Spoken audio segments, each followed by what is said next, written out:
Welcome back as we next discuss mechanical checks that should be performed on a motor. We begin with the bearing test. To check the bearings, rotate the motor shaft by hand and listen carefully for any abnormal noises which may indicate worn bearing surfaces. Then, test the shaft for lateral play by moving it from side to side and in and out. There should be no appreciable movement if the bearing is in good order. Next, perform a visual inspection of the shaft and keyway.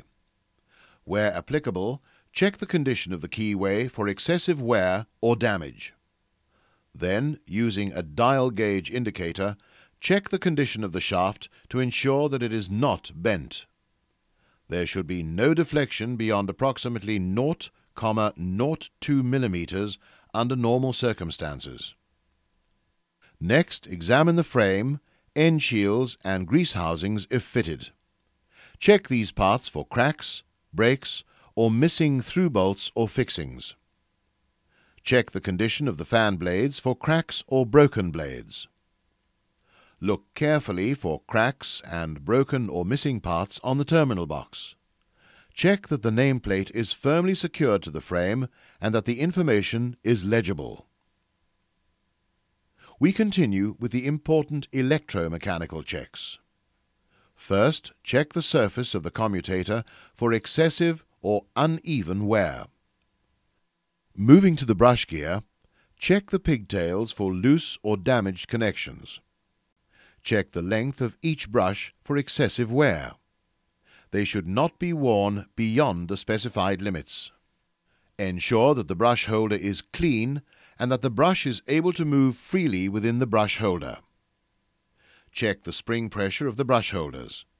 A weak spring will cause brush bounce, resulting in a poor electrical contact with the commutator.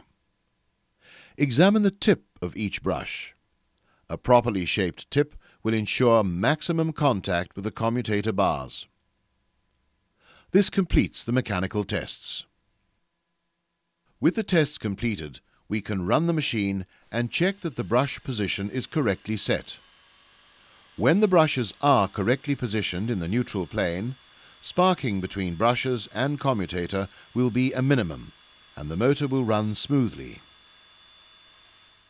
Let us now complete the program by summarizing what we have learnt.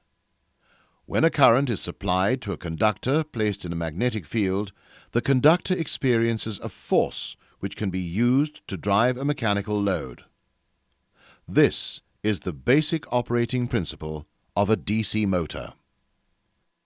When that same conductor is moved by an external force within a magnetic field, a voltage is induced into the conductor which is collected by the brushes.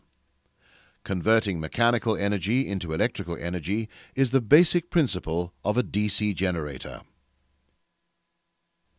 The characteristics of a DC machine can be optimized by the method in which the field windings are connected. For example, a series-connected motor will provide a high torque output. A shunt-connected motor will run at constant speed, and a compound-connected motor will produce a high torque without the tendency to overspeed when the load is reduced or removed. Similarly, a series-connected generator will produce a constant current output.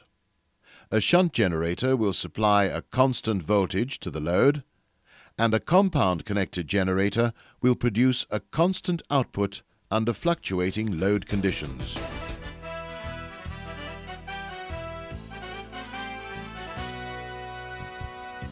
This concludes this series on basic AC and DC machines. Join us again in other Tech AV programs.